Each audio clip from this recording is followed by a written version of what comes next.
Hello everyone, and welcome to my channel. My name is Sharice and my channel is Widow's Cafe. Thank you for being here. Please like, subscribe, and share, and I'd love to hear your comments.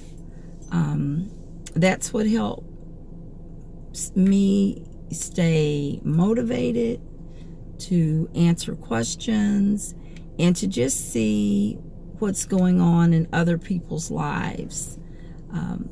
People that's been in the arena like myself. And that brings me to the title of this video, Widows and Grit. Because unless you've been in the arena as a widow, no one knows what it's like to be a widow if they haven't been a widow. And it's the same with, when I was thinking about this, it's the same as a soldier, a person that's gone to war, that have fought on the battlefield, that have seen dead bodies and come back home, with this post-traumatic stress disorder and all these other things. Well, we don't know what it's like to be a soldier if we haven't been a soldier. And it's the same with being a widow. No one knows what it's like to be a widow unless they've been widowed. And that takes me to the quote that I love. Brene Brown says, if you're not in the arena also getting your ass kicked, I'm not interested in your feedback. And I love that quote. So this brings me into what I want to discuss today. This won't be a long video, at least I hope not, on widowhood and grit. Because in order to raise yourself up in this world as a widow, you must have grit. And what I mean by grit is having a backbone, resilience, determination. So wherever you were before with your life, you have to raise it up a notch, or maybe even a few notches, especially if you were a woman that basically stood behind your husband and didn't have much of a voice, and he made the decisions and you were just kind of there supporting him, but you never had to make any major decisions or do anything with finances. You have to come up to speed in a hurry if you were in that situation. And there's a book called Outliers by Malcolm Gladwell, and he talks about when you become an expert in an area, you've put in 10,000 hours, and that equates to about 10 years. And breaking it down even more, it's about 20 hours a week. So it's like a part-time job for 10 years is what it amounts to. So you can see people, musicians, people that's gone to school, they have put in the work. You have to put in the work on yourself. You must do that. One of the things you'll need to look at is maybe going back to school, having a career. You may want to do volunteer work, travel, whatever that is for you.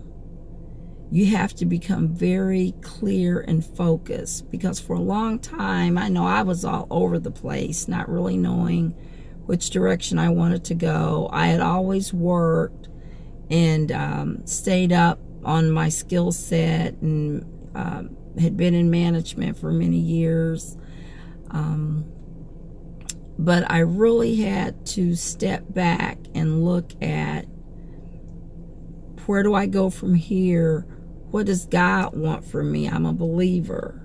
So, what is it that God wants me to do? And that's how I came to being an advocate for widows. I'm an empowerment consultant, and I help widows get the grit that they need. So this is not a channel for, I want to say, where you can come and feel sorry for yourself, or where, I'm going to feel sorry for you.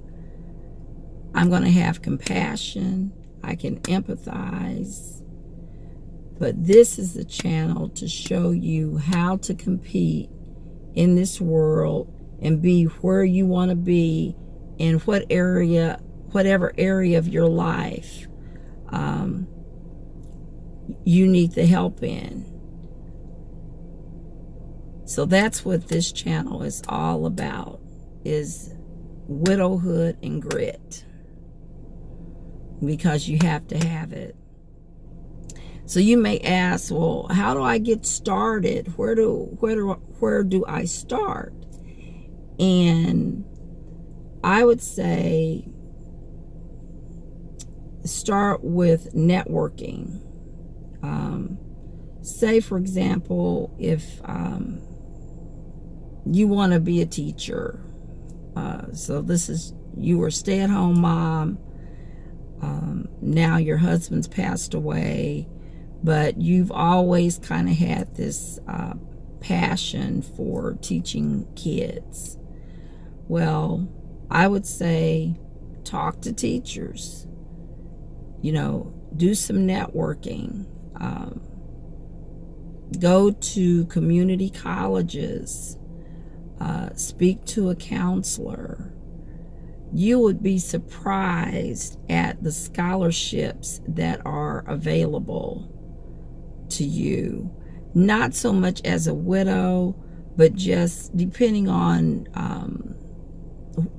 what career you want to go into.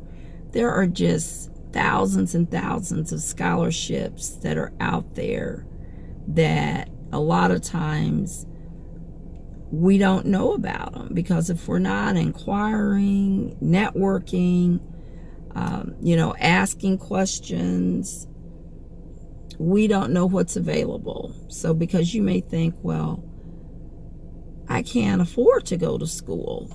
I have this, and this on my plate. Well, you really don't know that unless you have talked to a counselor, a college counselor, and you've had a financial aid package put together to let you know what you qualify for. So don't write out whatever your dream is. Don't just write it off by saying, I can't afford it. I have 3 kids. What am I going to do type of thing. You have to put in the leg work to go and find out about what's available. So if you're used to being around, say, family and friends that have not maybe pushed themselves in life, but you want something different for yourself, it's up to you to go out and do that. It always starts with you. Always.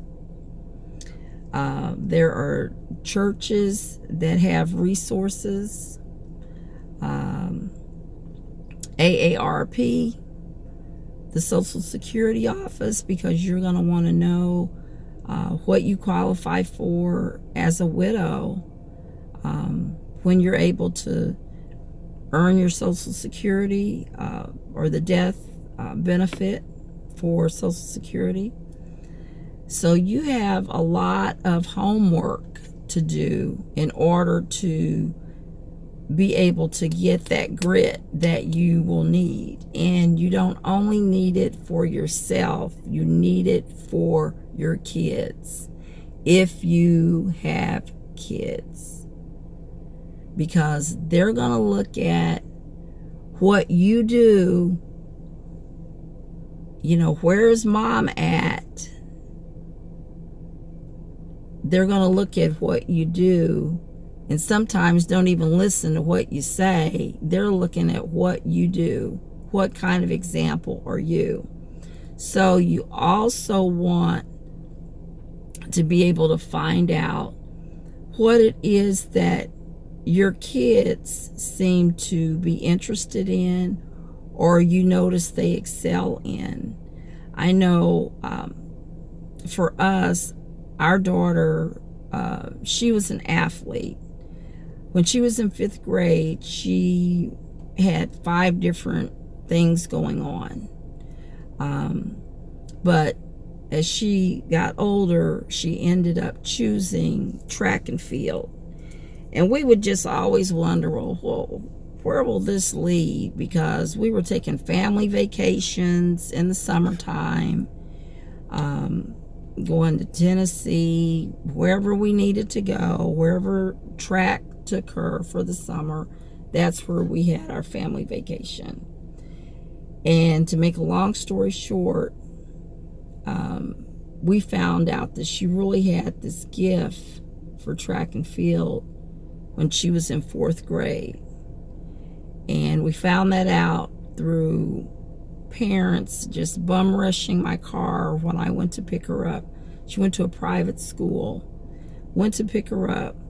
They were saying, Jasmine, she was beating kids in 8th grade. They had a little track meet. She was in 4th grade. She beat everybody in the school. And it was funny because me and my husband thought, well, she went to a private school, predominantly white kids. And he just laughed and said, well, she needs some competition. We don't know if she can really run because she didn't have any competition. And once we got her with competition, she excelled. So she did have the talent, and the talent took her to where she was able to get a scholarship to Drake University, which is a private college in Des Moines, Iowa. So when you recognize that talent, and you may have to just take some time. I mean, if you've just kind of been, busy doing your own thing, you have to invest in your kids and what they're doing. And especially in today's world, you have to know where your kids are, what they're doing, what they're thinking. And so, again, you want to talk to teachers, counselors, the YMCA, even the media. Call the radio station, call the TV station in your town to find out, if my child is good at XYZ, do you have any resources that I can go to find out about swim lessons or track or whatever it is? But you just have to be able to get out there and network for yourself and for your child. I hope this helps you guys. Please, again, like, share, subscribe. Give me your comments. I do have a Facebook page, and it's the same title, Widows Cafe. So please hit me up on the Facebook page. Happy 4th of July. I will see you guys next time.